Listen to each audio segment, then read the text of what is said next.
At Welcome back. nagbabalik. Oh, biglang nag-intro kaming dalawa, guys. Ikaw muna, Ray, since nag-intro na ako kanina. Nagsabi ako sa'yo, hindi mo ata ako narinig. Hindi kita narinig 100%. Hi guys! Welcome back here sa IEM Fall 2021. Ganito guys talaga pag 12 a.m. na at nagkakas pa rin kami. Ako nga pa si Riri at syempre kasama ko yung parati kong partner dito na Jel, hindi parang kami tama ka, Jel. nagsasawa sa isa't isa. Kasama ko pa rin si Sneaky at ito na nga, game 2 na tayo sa best of 3 series ng Heroic versus OG. And quick recap, nanalo nga ang OG in Nuke even if medyo nag-struggle sila on the second half with a scoreline of 16-11. Sneaky, what are your thoughts in this upcoming map? I mean, Inferno, to be honest, para dito sa OG, no, medyo disappointed ako na napa-let through nila yung Inferno dito considering na mas malakas nga ang kanilang Dust 2 and ibang mga maps dito up against Heroic. So I'm really surprised na nakalusot itong Inferno. Pero, good news at least para dito sa OG. I mean, yeah, Inferno, pick nga nila to. But at this point, pick na rin to ng Heroic. So, another practically equal game dito sa ating dalawang teams. You might see a repeat ng ating first one. Medyo, less tricky siguro kasi mas controlled ang Inferno dito. It's not Nuke where, there's 10,000 angles you can get shot from either side. Itong Nuke, or etong Inferno rather, you can do more creative stuff. Mas madami ka pang magagawa with the smokes, with the open skybox. There's no huge roof blocking yung sight. So, yeah, makikita natin kung ano yung creativity dito ng mga players going into this one. And mukhang B-side start, OG. I mean, this is really good news para dito sa OG, not gonna lie. Oh, almost forgot to plug the arm focus on Shopee, guys. 10% off sa The Armory. That's DARMFOCUS for 10% off doon nga sa The Armory Shopee shop. And first round, Heroic City side, just like I said, OG dito sa T side, P250 para dito kay Mantu. Other side, it is a CZ. Nade para dito kay Teses, and mukhang they're setting up for a B-side take. Alexi P, parang may clue yata siya na merong malapit na player dito. Yeah, oh, Flames will be denied lang this time around. But I think this is a good banana control executed by Heroic. This is pretty bad sa side ng OG. Dalawa na lang sila. They haven't planted the bomb yet. That Heroic will be backing off.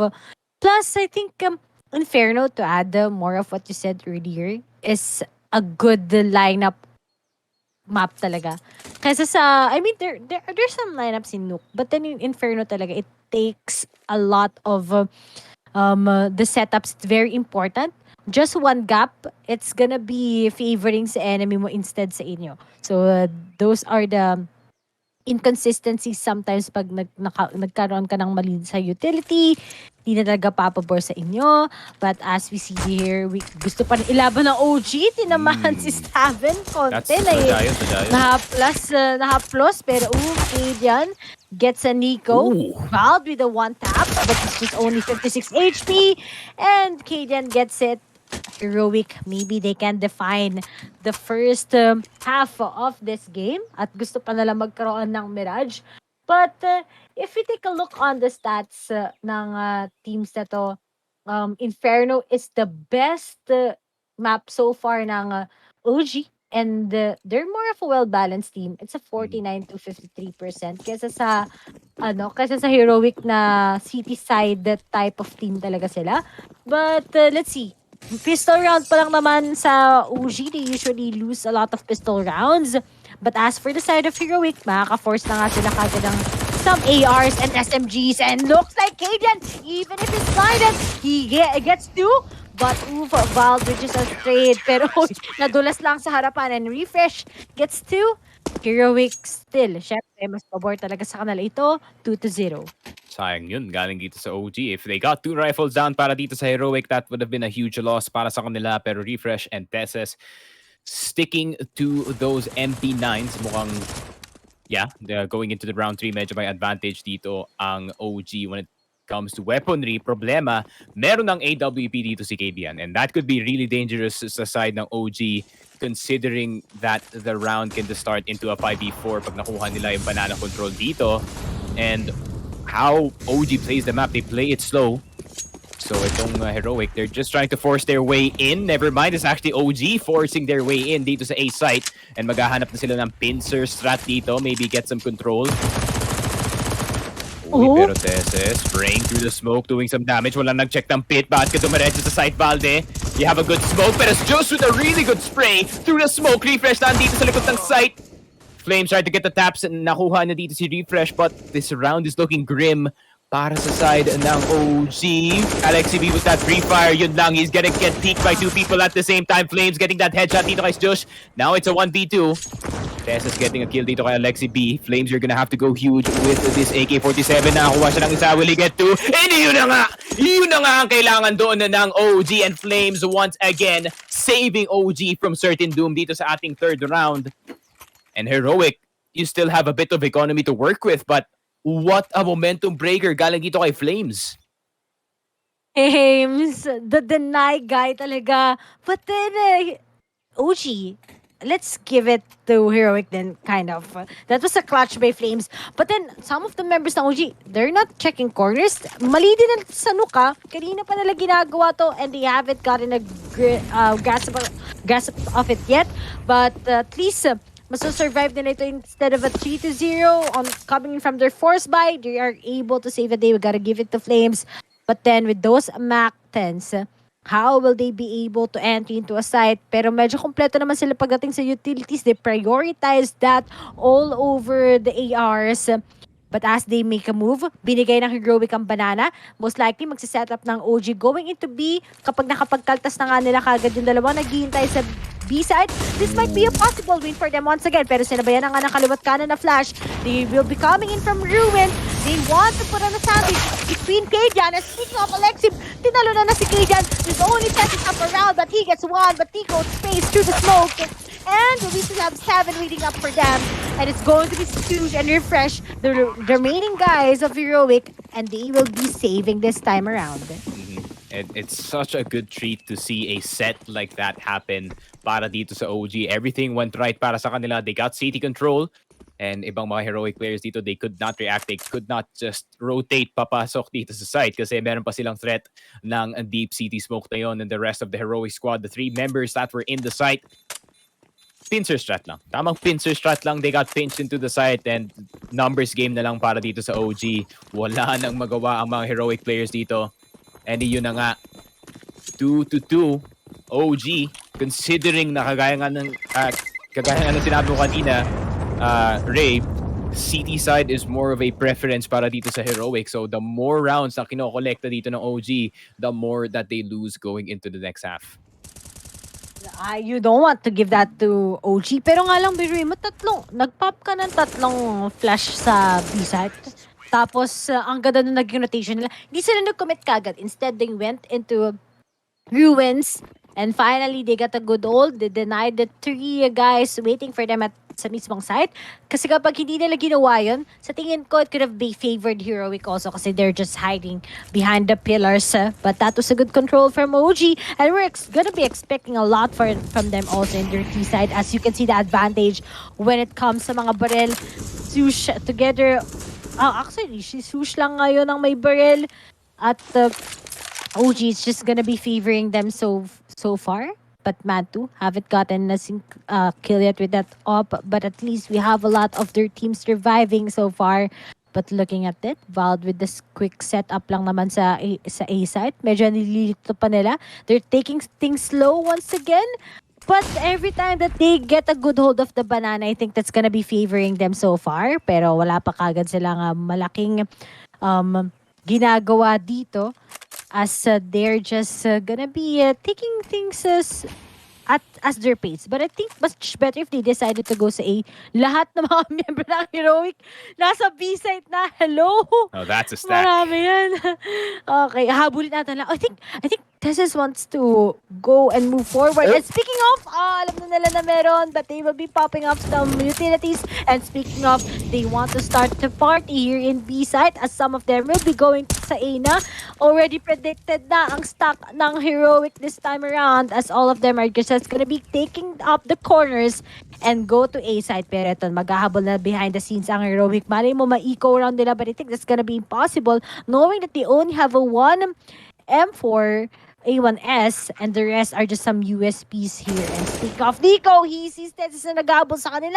Magagaling sa mid isa-isa. But with the hold coming in from Nico, sa tingin ko, Heroic, ano na lang, sabay na lang kayo sa bomba or pwede Exit naman frags, mag-save? probably. I think yung pinaka-importante dito is Josh will get to keep that M4A1S. So meron silang extra rifle going into the next round. And maybe they will have a healthier buy. Yun nga, maybe mas madaming nades sa susunod na round. Pero Nico gonna try to collect some more. Yun lang. One more AK lost. And pag ma-recover nila to, that could be huge. Pero Mantu na andito na sa balcony, getting shot in the head. But Flames, naagapan niya pa yun. And only recover one. It's Josh with that lone M4A1S. And OG, they take the lead dito sa T side. But this could go really south para sa OG if they do not expect Heroic to have this healthy of a buy. Pero mukha namang ina-expect nila. They seem to have a really respectful buy. Lahat ng utility needed to take a site. And para naman sa Heroic dito, medyo kulang pa. Especially dito kay Stauvin who only has a molly. Oh, never mind. He gets to buy the rest of his nades. I-refresh lang pala yung nawawala dito ng mga ibang nades. But he's usually the one going aggressive. So tinatapon niya na lahat early sa round. And he's gonna try to go for an angle. Pero looking at it, they won't be committing to banana anymore. Alam na ng Heroic, they usually go there. Kaya medyo nag-extend talaga sila ng players. But as of now, once kita-kita mo, they're just playing it passive na naman. They're taking a good hold dito sa apps and that can be a favor sa side ng OG. But if Sush is just gonna be watching all over them at this angle, I think Heroic can finally save this and tie this up with a 3-3. Big shoutout sa mga nanonood na nagbe-bet dyan. Dami pa rin viewers kahit 12:21 AM na. Talagang mga OG fans yung iba dito. I think talaga pagdating sa LAN tournament, you gotta give it to the guys of OG.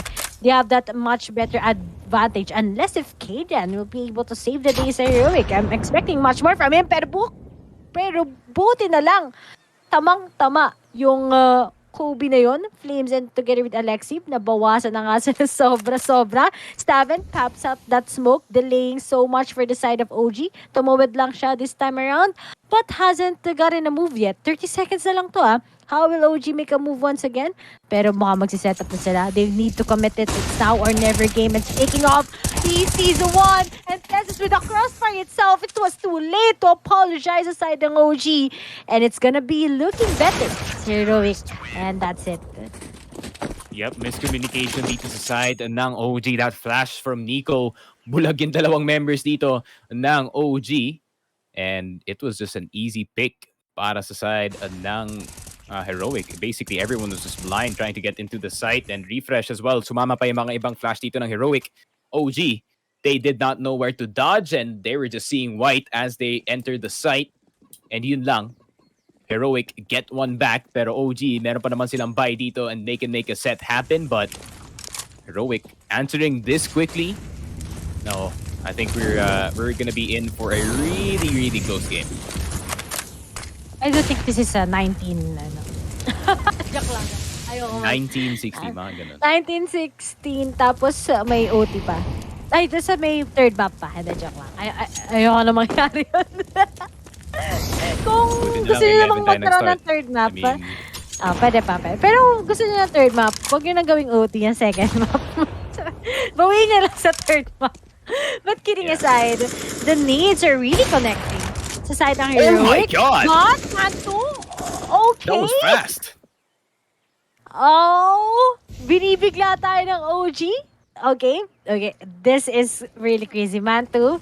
Unti-unti na nag-iinit. We're seeing the light of OG this time around. But Refresh gets a Nico. But at least we have Flames and Alexi B together with Valve to save the day as we only have Tessus and he needs to save that.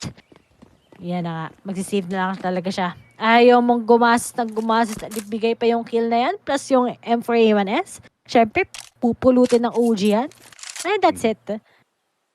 Man, the fact that OG is making it really close dito sa T side is a worrying sight para dito sa side ng Heroic. I mean, Heroic, mainly a CT team. They really like to play that CT side.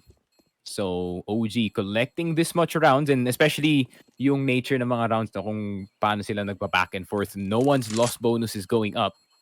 So, mababa talaga ang salary ng mga ibang players dito when it comes to that next round. And nakikita naman natin 3.1k, 3.3k, 3.7k for both Kadian and kay Refresh dito. Economy not looking too great. But this first flick, grabe. Ang bilis lang talaga ni Mantu. Si Manto sobrang consistent. Grabe. Pero at least consistent na si Kadian ngayon compared sa Nook talaga. Sobrang daming missed shots na napaka-importante.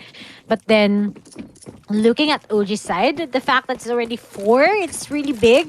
But then, it's a 15 round of first half, syempre. Kaso nga lang, they take it slow na naman once again. Kapag tinake slow ng OG, kailangan nila kailangan nila mag-decision kagad for the, after that one, kapag 1 minute na lang. Kasi kapag na-stuck sila 30 seconds, sobrang basang-basa na sila ng Heroic tapos sobrang dami ng missed calls na nangyayari. But right now, they want to set up going into B side but I think that's what they're doing. Once again, taking your time slow. Kapag nakapatay sila ng isa, most probably, kaya nakapatay sila sa malapit sa A-side, that's where they're gonna be coming already. And speak of, Alexi B gets the move, and Susha shoots a smoke by Valde? Good Valde, pre-fire. That's for sure. Okay. I mean, napaka-common na spot na yun, but I wouldn't expect him to actually hit the shot. So, Heroic back on the save. 5 na para dito sa OG, and they're already out. So, hypothetically lang pag manalo pa dito ang Heroic ng 10-5, there's still a lot of leeway para dito sa OG dito sa second half. But the more that OG is scoring dito, the more that Heroic is losing. And itong Flames, he's just gonna chill dito sa base and mukhang pure save lang dito. Game time para sa side ng Heroic and they're just gonna stay dito sa cons. And this is like the first 2-point lead in a while dito sa game. Alam mo, ito na yung ito na naman yung OG sa ginagawa nila Pero side naman ng Heroic, I think hirap na din talaga mag-retake versus OG sa A-side talaga. Plus, you need to prioritize kasi it has been expensive so far sa Heroic. But I think that loss bonus will still maybe force out of the utilities from Sush together with Refresh. Okay, maybe. Pero sa tingin ko, di nila. Mukhang magdudua Barretas dito si Sush plus that smoke together with Refresh. Maybe they can change the tides of the game. Score ng map 1, 16-11. Mike Montealto. Nakahabol pa yung Heroic dahil sa isang round na si Alexi B. Hello? But at least, nakakuha pa rin naman nila yun. Yun naman ang pinaka-importante. At the end of the day, you need to get those resets. But will this be a reset also from Heroic in this round? As they're gonna be forcing out of themselves still? That's what we need to watch out for. And definitely need to watch out for. Naka-duelist dito si Shush for some reason. So maybe he's trying to get some multiple frags pag, if he does spot 1 out or 2 para dito sa OG. But 9 times out of 10, they're just gonna turn around and shoot him in the head. Uy, pero onting spam. Natatamaan si Flames dito sa banana. And para naman sa OG, may boost dito si Tesses na pre-fire. Medyo natakot na. I mean, that free fire is really scary. Galing sa side ng OG, I think warning yan galing kay either kay Alexi B or kay Flames or kay Valde not to peek or not even to breathe remotely near this short location. Pero yun lang, A side is filled with CT players trying to push and I think alam to ng OG. And they're gonna file back to B, pero yun yata Alexi B is gonna try to start the push. Uy! Really quick trade galing dito kay Bounty and Flames. And Refresh, he's just gonna run down Nico with the dualies. Getting 1.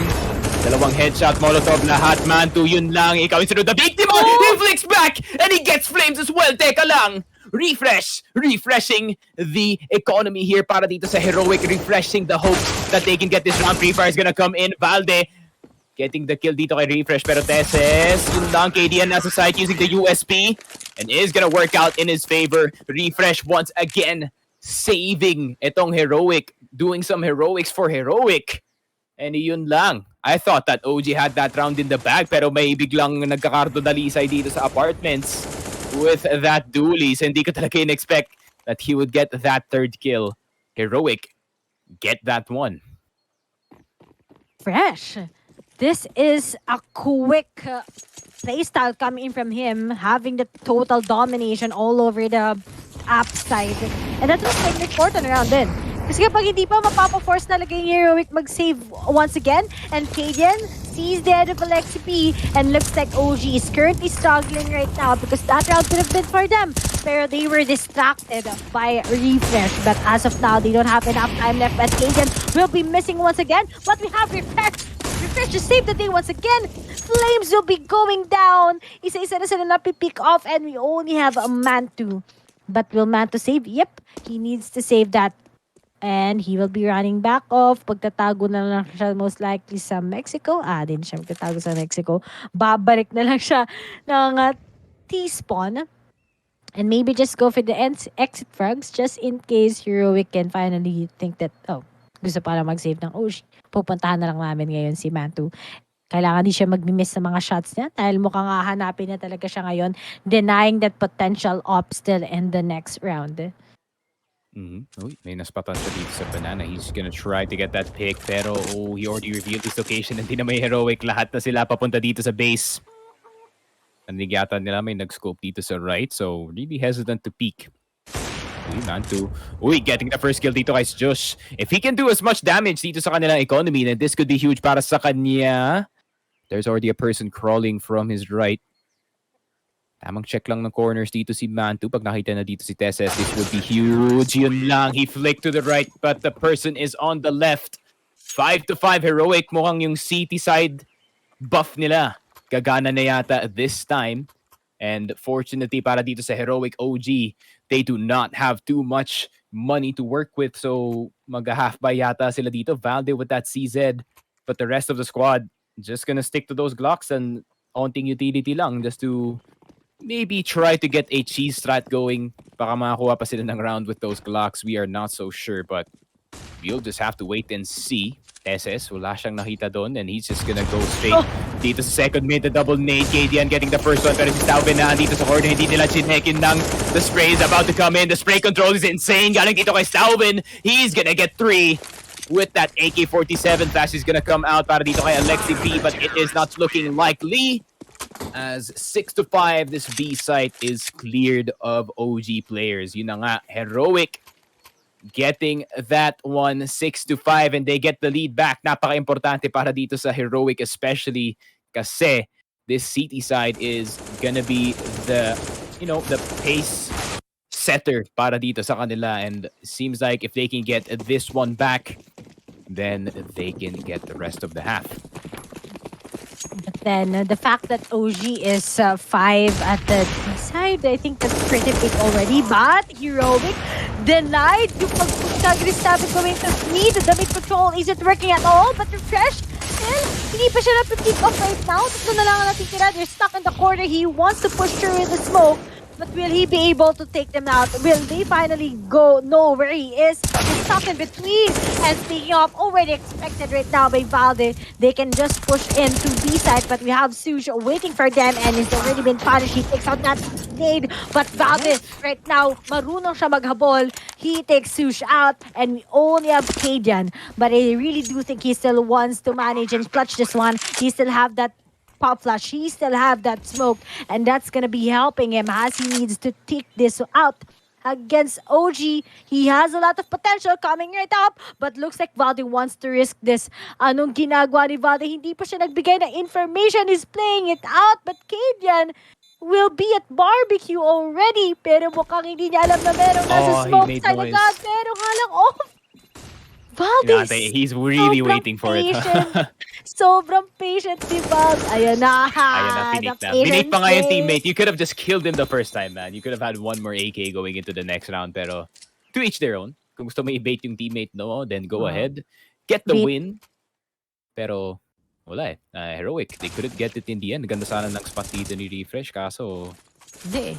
ito yung mistake eh. Ito yung mistake, Ray. If yours, Josh, then nakita ka ng dalawa dito sa banana, you throw the nade, then you run away. But you have to run away faster than that kasi it's not too far yung banana entrance dito to banana, entrance to the B side itself. So, you really have to play carefully pag madami ng members doon sa barrel area. And back to the ballgame. Alright, Flames on Mac 10. Alexa B on Mac 10. Mag-aggressive yata sila dito. I think OG has learned their lesson to always check the sandbags. That has been a big anchor instead. But they want to commit so quick. But then, look at the guys stacking at B side. It's really impossible to get in there. And speaking of, tatlo na lang kagad sa kanila. They have kind of small utilities to use. And they need to maximize this utilities that they have. But speaking of, they all know that there's someone at now that's going to be huge himself. But Refresh at the blue state now. He gets a Nico. And masusunod na nga si Val. We only have a man to Galil and a Dream going up against 4 members of Heroic. Will Refresh be able to spot him out? And speaking of that little gap itself, he sees Refresh, tags him at 7, but a lot of guys looking at him. And Heroic will finally seize the day and lead at least 7-6 against OG. And that was a near win para dito sa OG. Not gonna lie, kung nakuha nila yung control ng site early on and got those picks dito sa site and sa pit. But a little bit of sloppy play galing dito sa side ng OG is gonna result in them going for the hero AK buy bago sila pumasok dito sa half point. Pero Tesses, getting some nades going dito sa B site. I think naghahanap siya ng additional HE nades galing sa mga teammates niya to nade the heck out of OG. But OG, buti na lang. That is one of the few perks of their passive play. Di sila naapektuhan ng mga early nades dito.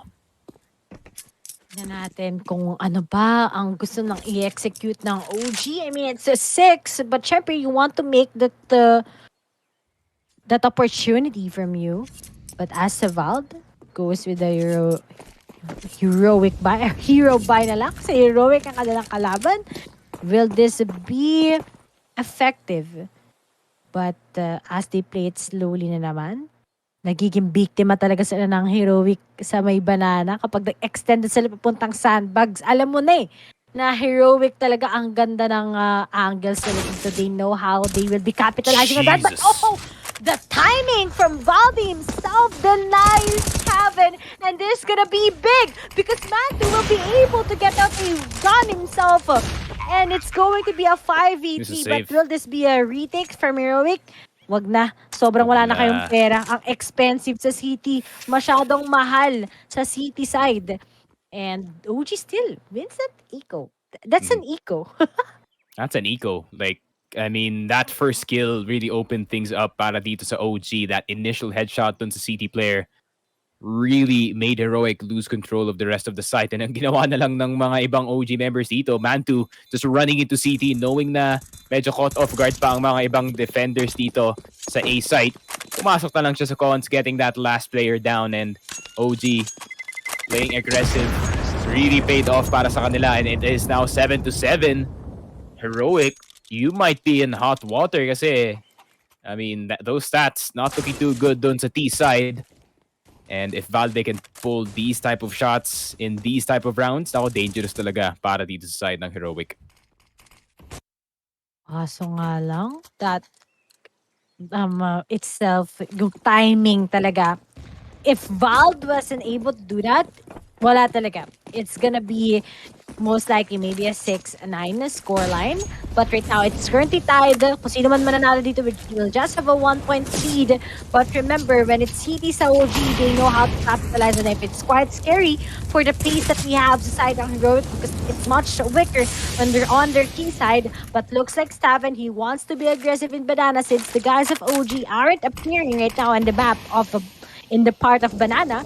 Pero walang gustong mag-asim. The OG guys already learned their lesson, but aside ng Heroic, they still have a lot of potential, leading by 1. But I really do think, gaya nga na sinabi ni Sneaky, sobrang close lang ng first half natin para sa dalawang teams ito because they're at their best sides as of now. But looks like Alexi nakabawas na kagad siya and he takes Taven. 4 left for Heroic, but we only have 59 seconds left and this is a good hold angle right up. But the flash coming from Bobby itself denies Tessus from Angry and Aiden will be missing his shot once again. Oh, but Refresh going through the smoke na kuha siya ng dalawa. But Alexi B just mitigating yung damage dito. I thought that would be a huge play galing dito kay Refresh, but really did not work para sa kanya. He did get 2, but he needs one more. Flames in the corner. Nakita na dito. The quick scope's not gonna work para dito kay KDN's Josh. On the retake, he has to get it kasi half na nga ang score dito. Flames getting that quick headshot with that crouch peek, and OG getting the lead dito sa T side is actually huge kasi they're going into CT, which is, to be honest, I think OG is way better sa CT more than they are on T, but it seems like they could be proving me wrong, especially dito sa Inferno. Those sets were really, really nice, and for a team that has not that high of a T side na T side percentage, lahat ng sets nila dito sa Inferno are on point. Plus, once again, binati ko ata si Kajan. Kajan was having a good time with his op on the first 7 rounds or 8 rounds. But after Mantu was able to get his op, tapos naging consistent na sa setups parate yung OG, wala na namang makuhang shot si Kajan. Ang dami niyang missed shots once again. Coming right up in barbecue, looking sa guys na mag-entry sa B-site. Di talaga siya nakapagbawas. If only if it did that, he will be denying at least the potential win of OG in B-site once again. Pero wala talagang mangyari so far on the last scenes. Kaya nakahabol pa yung OG when it could have been maybe a 10-5 or a 9-6 in favor of the guys ng Heroic. But we're gonna be switching. It's a big question mark if how Heroic will be able to reset and how will they be able to finish this out. But I really do think if Refresh is really on fire as what we're seeing compared to Nuke, maybe they have the potential. Maybe they have this slight chance to get this against OG. It's not impossible because some of the people say it's still T-sided, but I really do think it's how much stronger your team is. It's gonna be working on how your team is much stronger on either T-side or on your city. But as what also we're adding earlier, kapag na good setup is equivalent to a good win here in Inferno. Mm-hmm. And yeah, it's gonna be up to the Refresh and Stauven combo nga kasi sila talaga ang heavy hitters para dito sa Heroic, and if they really want to get the entry going, it's gonna be up to them, especially dito kay Refresh. He is the ultimate opener. Siya yung entry talaga, the first one in palagi para dito sa Heroic. So if he does not get anything going dito sa T side, then it just could be Heroic getting extinguished dito sa second half. So they really have to play careful dito. They really have to pick their fights kasi once they push dito na nga sa side and OG are ready with the crossfires and lahat ng nades na meron sila, then Heroic might be in a bit of trouble dito sa second half. Yeah, it's gonna be pacing, pero tingin ko talaga kung atong pistol na ipanalo ng OG, alam mo na yung magiging pace ng game. Pero kung nanalo pa yung Heroic, makakita pa tayo ng light sa kanila and maybe we're gonna be going to Mirage. But nonetheless, at least compared to Nuke na performance ng Heroic, they really impress us on their CT side. Although there are a lot of things na nai-echo sila ng OG, ay sa tingin ko dapat talagang itong Heroic, it's the last chance that they have to be able to get a lot of points. Makakapag-ipon pa kaya sila, but the LAN diff talaga, it really puts on a big pressure sa Heroic kasi OG sobrang sanay nila, pero sa Heroic talaga iba yung game style na nakikita ko. They're like Gambit, diba? Ganun yung nakikita ko sa kanila pag LAN tournament talaga 8-7 OG Heroic down 1 point, and it all comes down to this second half. Is this gonna be OG taking this win and the 938 points in the RMR, or is it going to be Heroic taking it back and getting it into the third map? We just have to wait and see. But Flames wants to get things started. He's trying to shoot. Salvin, he misses all 12 shots, pero body shots lang ang nakakapatay dito sa OG. Alexi P getting 2 with the USP, pero Tessis nasa taas ng coffins and he's gonna get put in the coffin. And now it's a 3v2. Alexi B has the right idea. Look at how smart. 500 IQ, big brain Alexi B. The classic switch with the block. Pero yun na nga, OG starting things off dito sa ating second half with that masterful pistol round. Ang daming body shots galing dito kay Flames, but Alexi B getting those tags in the end. And really good start para dito sa OG.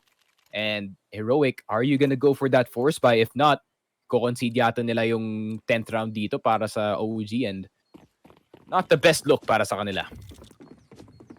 And Alexi B, what he did there was a masterpiece. I mean, we all know that he has a lot of fans. He's very good talaga. He's really improved a lot. But he knows how to play the CT side talaga in Inferno. And you're gonna be seeing here why OG is the best in Inferno. It's already kicking in as they're gonna be off on the great start in the second half. But as Tessa makes a move here coming in from Apps, will he be able to survive this, knowing that Nico is right behind them, is beneath them rather, and will they make a move? They have 2 flashes. This is gonna be very important. But Valve again with Nico has that crossfire. Pick up. Lahat sila nagkaroon ng waterfall. But still, we have them dominating all over Heroic. Kayden na lang ang natitira. Expected na din siya na magpapakita. And speak of Matt, who gets him even his tag at 15. And the 3-round difference that we have, double-digit scoreline na kagad ang nakamit ng OG. And kitang-kita mo, they haven't planted the bomb yet and they will still be forcing out of this one. Kasi ayaw mo mananalo ng mga sunod-sunod na rounds yung OG eh. Pero nakikita mo na yung effect ng City Magic ng OG versus Heroic. Yeah, and OG doing a really good job dito sa kanilang City side. I mean, it's their favorable side, so not really much of a surprise galing sa kanila that they're pulling out these type of strats, but really? Waterfall sa eco round? I mean, a single flash. I don't know. Heroic doing their best Lemmings impression, just jumping off the cliff into inevitable death. Medyo dark, pero reference yun. OG. Okay, tamang flashes lang. The amount of delay that they create with a single nade, napakaganda talaga. And refresh. 81 HP na lang dito, and the smokes are about to come out. Na-block niya pa yung bounce, so merong gap dito sa left. And pag nag-cross yung mga OG members dito without knowing that there's a gap on the left, that could be huge trouble. Pero Heroic, magsiset na lang sila dito sa mid, mag-aantay sila kung may magpupush galing dito sa OG. But the crossfire is already set up para sa kanila. 58 seconds left on the clock. 1 person in apartments, 1 person on site, 1 person in graveyard. Tamang spread lang ang defense dito. They're gonna go for the wraparound. Nico with that MP9. Nako, pag nagkamali ng tingin dito, si Refresh, he's not gonna get it in time. Yun lang, Nico couldn't even react. The instant headshot si Matu na andito sa pit. He has to be careful. Meron nanggagaling sa taas niya. Matu's gonna get one. Tesses the spray is not gonna be enough. Valde getting to with the MP9, but he's out of bullets. Alexi B, nakuha ni dito si KDN, and somehow it's now a 1v1. Alexi B, time is of the essence. Nasa kanya ang oras dito. Yun lang, the Molotov is burning. Refresh alive, and Alexi B, he has to push, and yun lang. Refresh with a really great read in that 1v1, and clutch again galing sa kanya. A little bit of impatience galing dito kay Alexi B will result in Heroic getting that win. And Heroic making it really, really close dito, but the amount of rifles that they lost last round, and napakadami. Medyo kulang-kulang ang kanilang utility unless maggagalil ang mga ibang miyembro dito. But Heroic, still, they got the round. OG, kompleto pa naman in terms of guns, and with the exception of Flames, that MP9, but seems like both teams equal na yata ang kanilang footing dito, with the exception of KDN, who has a P250. And that's what we're expecting from Refresh, not Tita, diba? Kailangan na mag-step up. And looks like he's doing it talaga. With that 1v1, Could have been either for the two of the guys, but then Lexi B got too excited. Hindi siya yung katulad sa pistol round. They don't do that.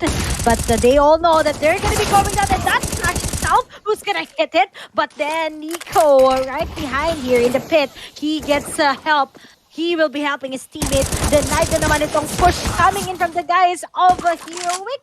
And Alexei will be spraying against Sush. And we only have Cajun left. But all of the guys will be firing against them in that firing squad position. And OG wins this round. It's very expensive sa side ng Heroic on that previous round. And kita mo, magpipistol na lang talaga sila. Pwede, or maybe they'll be buying their digs, but I think that's gonna be impossible here. Mas maganda kung nag-stack na lang sila ng all pistol or maybe some tech nines. That might be a good way actually to spend in your eco. Pero looks like they want to go empty-handed for this round.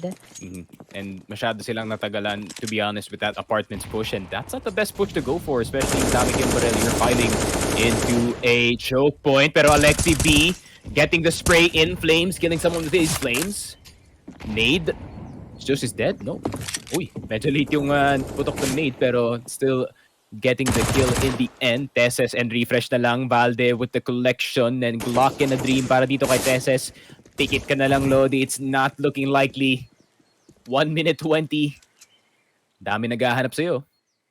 And Dami kang fans. dami siyang fans. One fan just so happened to have an MP9 and is right next to him. Waiting na lang. Oh. There it is. There it is, galing sa Heroic. But 12-8, that waterfall nung initial round really just shot themselves in the foot. Ngayon, wala na silang economy in that following round. But now, Heroic, it's your chance para makabawi dito sa OG. Kompleto na lahat ng utility. Cadian's just gonna buy his set of utility as well. And if makahawa kayo ng aggressive play dito, then Heroic can maybe do something. Pero OG, yung setup nila dito on both sides has been really, really good. But A might be a bit of a problem. Dalawa lang yung tao dito. Sa'yo muna to, pre. Sabi sa kanya, sobrang aggressive. Sabi niya, hindi niyo ako mapipigilan. He gets a Sush kagad denied. Yung pag-empty ni Sush. And instead, it's gonna be favoring OG once again. And speaking of, they want to push right around in Banana. It's a now or never games Heroic. But seems like they just want to make some noise. And they will be backing off. But still making a lot of decisions along the way as they're currently trapped by OG on both sides. But Tesses, it's gonna be a miracle shot coming from him. Maybe it might be possible for Heroic to still get this. Pero wala pa ring mga malalaking pangyayari. Pasumakto yung nade sa harapan is Taven. And it's gonna be low to 58. Pero slowly but surely na ang galaw ng Heroic this time around, capitalizing on their setup. They have to Really weird to see when pressure. nades are getting dropped. I Oo swear. nga eh. Sobrang hindi. Hindi na yung It's like, here's a nade. Oh my god, I didn't know that actually is a thing. But Molotov is gonna go down. And Alexi B, nakasunog na ng dalawa dito. Cadian, yun lang. All it took was a flame from a Molotov cocktail galing dito sa side ng OG just to delay in time. And Ray, do you think may chance pa dito yung Heroic? Be honest. Wala na. Wow, okay. I'll be See, look at this straightforward. bias caster with me. I always knew Heroic, always, you know. Coming from me. Coming from you, you want me to be straightforward. Siyempre, sasagot ko sa'yo. Totoo naman. Yes, sir. I'm the biggest Ents fanboy, but yeah, just like what Ray said, I mean, Heroic's chances are going into slim to none territory and mukhang, yeah, OG. Oh, but Valde just collecting M4A1S. Silent in this apartments area. Naku, pag tumayo ka, akin ka, Staven. Not the best time facing that AWP ni Mantu. And Mantu has just been doing in work. I mean, he has 13-12 na scoreline, pero yung mga op shots na nakukuha niya, always getting those key players. I really do think that it's gonna be the power of OG here in Inferno. And yun nga sinabi ko, if OG will be winning Nuke, alam mo na yan kung anong mangyayari sa second map. It's gonna be favoring them. Plus, binigay mo pa yung first half sa Mhm. OG. So, alam mo na. Then, it went from, it could have been a 9-6, but it went to Mhm. a 8-7 in favor of OG. So, it's pretty big talaga coming in from them. So, to those who are asking, wala pa tayong casting sa quarters. Ano, ang kinakas natin ngayon, yung mga placement na 4 ka- RMR points. Yes, 4 mga RMR ano points lang. though. Yep, but tomorrow pa natin makita yung quarters, guys. And I'm not sure about the sked, but looks like NI. Basta, ito na lang. Ang prediction ko sa finals, gusto ko makita NIP versus Astralis. Ikaw, Sneaky. Pero may vitality kasi eh. So, Yeah, there's a vitality. Madaming factors na yan. pwede mangyari. I'm just hyped for PGL, man. Like, the Ah. major is so close and I'm so excited. Kasi, dun nila nilalabas lahat ng, the strats. That's 100% from each team. Kasi they're trying to play for that trophy that is permanently on your profile. 70 lang to, guys. Mga 60 pa nga eh. You don't Yeah. usually see a lot pa from them. It's not the incredible Oh, plays that we have. It's Jesus. always the defaults, but at least the defaults works. Sa side ng OG, he takes refresh. They all know that he's gonna be making those entries all over again. So big key here to winning this is to deny refresh from popping off, and they actually did that. Apat na lang natitira sa Heroic. They still haven't made a single move yet kasi gusto, bawat galaw na gusto nila, OG's just watching all over them, and Alexi B through the smoke. Jesus. Heaven gets out, eliminated na kagad ang kuya mo. Tatlo na lang. Paano kaya gagawa ngayon ng move ang Heroic? Wala na silang pitik pa. Wala na kagad yung particular start na ginagawa natin. And the KDN. timing Mouse gets one. off. Mouse one, Bye-bye. brother. That's all you had to press to get something going. And yun lang, Just is gonna try to get something back. Pero good point, no? Nakuha na nila yung apartments control dito kasi Refresh was overextending and Nico realizing that. Nakuha niya na agad si Refresh dito trying to go aggressive pero Just nakalipat na nga from the other side of the map. Are you gonna save for this 15th? Tina mo naman yung pera nyo. It's next to nothing, zero, nada at all. And Heroic, their chances are looking like their scoreline right now, 8%. And yeah, mukhang magsisave na lang dito si Josh. He's gonna get full nades. He can buy isa pang HE nade dito sa next round considering na 300 pesos lang naman yun. Yeah, really good round. Galing dito sa OG. I mean, they really want those 938 RMR points kasi once they get those RMR points, they do shoot up doon nga sa ating rankings. And Heroic, they're pretty confident sa rankings. I think they're number 4 right now. Itong OG is like number 11. So, pag nakadagdag to ng 900 points ang OG, then nasa 1.3k territory na sila around the Heroic territory na rin. So, I think OG, really important yung game na to para sa kanila, and they do recognize that they're pulling out all the stops, and Heroic, they could not keep up. OG, only one round away from certain victory dito. 2-0 will be such a commanding scoreline against Heroic, especially dito sa LAN. And we all know, it's a LAN buff sa side ng OG. Every time that it's a LAN, we all know that it's working well for them. And it's quite exemptional din talaga na meron yung OG this time around. Palong-palo rin sila. It was a good momentum coming in from Manduk, going into Inferno. But, man, the timing, the chances of timing is very important here in this second half.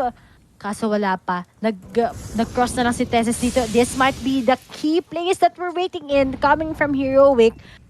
He knows. There is Alexi P. He has been taken out. Alam na nila nakapag-cross na sila. Going into the B side. Flames na lang ang natitira kagad. But Tessus, you're taking too slow. Flames. He tried through the smoke once again. It's the third time in That's this illegal. map. Oh my God, what is happening sa side ng Heroic? Lahat sila, it's already a downfall. Refresh na lang ang natitira with the team going up against 4. Wait, but I've seen this. but Teka lang. it is a GG. Pero let's Wait, see, I've it's seen not this. I've seen impossible. this before. Wait lang. He has a Galil, and there's 4 people left. Oh, never mind. He's getting up. Okay, it's over. It's over. Okay, close the curtains. Wait lang. Teka lang. Never mind. Open the curtains again. This might be a possibility. I've seen this situation exactly. Refresh with the 1v3 and the Galil. This is why you practice the Galil spray. He's gonna go aggressive. He's gonna try to get through the spray. It's not gonna work out. Akala ko talaga na makukuha pa ni Refresh yun. Pero 2-0 clean galing dito sa OG. And they earned the 938 points. Wait lang guys, calculate lang. Calculate lang natin yung points dito ng OG. That's not me guys, I'm not that Kinda lang, half lang. Half lang yung puti. Asian, Asian, ano pa rin, Asian Asian plus white. supremacy. Okay. So, OG 430 sila. So, 430 plus 938 will shoot them into the 1.3k. So, mauunahan nila ang FaZe Clan dito in terms of ranking. So, just right outside of top 10 lang ang OG dito. Unfortunately, they lost some points dun nga sa deductions. Not really sure kung ano yung deduction doon. Maybe it's roster changes para sa kanila, but that really helps yung case para dito sa OG that they could get into the major maybe without a problem. Maybe may mga tournaments pa that they can still play, but this is like the last tournament before the major as well. So at least medyo mataas naman ang ranking nila dito sa leaderboard. Maybe they can let's see. Ano bang ano dito? Contender. Okay, sure ball na challenger status at least dito ang OG pagdating sa major, guys. Yes, and heroic din naman, although hindi talaga yung makita natin yung performance nila in this tournament isn't popping off talaga. But we all know that they're at the current top 5 out of all the teams right now.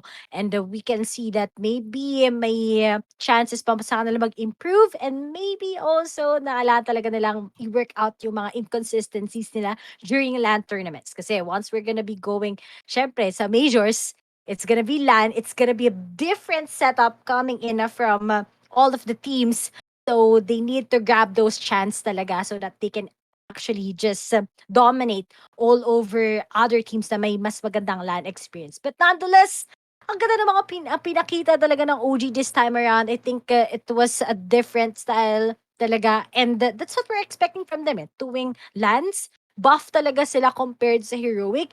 Heroic talaga dami pa nilang struggle. Sana ano sila, mag-improve sila in this after this big loss that they had against OG. Well, side naman ng OG, alam na natin, nakita natin na medyo marami na silang pinakitang particular strats. Hopefully, madadagdagan nila to ng much more creativeness, much more improvements. Kasi once that you're gonna be an open book, syempre alam na rin ng mga teams ko ano yung particular stats nyo. But ikaw, Sneaky, what's gonna be your feedback about this game before we're gonna be ending this? I think for Heroic, para lang sa akin, they should really improve their T side, man. You can't just go into the game and expect your CT side to win this entire game. And especially knowing na dun nga sa Inferno game, nag-rely sila sobra dun sa CT half nila that they picked it despite them having side pick. In my opinion, it would have went way better para dito sa Heroic if they do went the T side first and then nag-transition sila into CT. But they wanted to try their CT side and unfortunately, hindi nag-work out para sa kanila. So, rough times para dito sa Heroic, but the LAN Warriors are here, OG, and they seem to be online at the moment at the event. So, yeah, Heroic, you just have to play way better at the major. Maybe makapasok sila dun sa qualifiers kasi meron pa namang qualifiers ang Krakow. So, yeah, expect to see Heroic maybe at the major kasi they still have to... Oh wait, nandun nga sila sa major. Never mind, they're in. So, nandun sila sa challenger status at least. So, we're gonna see more Heroic action at the major, guys. But I think that is it para sa amin dalawa ni Ray Ray Sneaky Frogcasts on my socials, not Instagram, Twitter and Facebook. Para naman kay Ray. Para saan guys, fb.gg/replays if you want to follow me on Twitter at Raizel Garrido. But yeah, this has been what we're casting right now sa mga placement points ng ibang mga teams to be able to get their RRs. But the real action will be starting tomorrow as we're gonna be seeing already the quarterfinals. Don't forget guys, each day kasi dalawa-dalawa lang. So medyo simultaneously siya mangyayari. But still, hope we're gonna be seeing you tomorrow for the set of games that we have. Once again, this has been IEM Fall 2021. We are your shotcasters. I am Nene, and of course, join me here, Sticky Frog, and see you tomorrow in the quarters.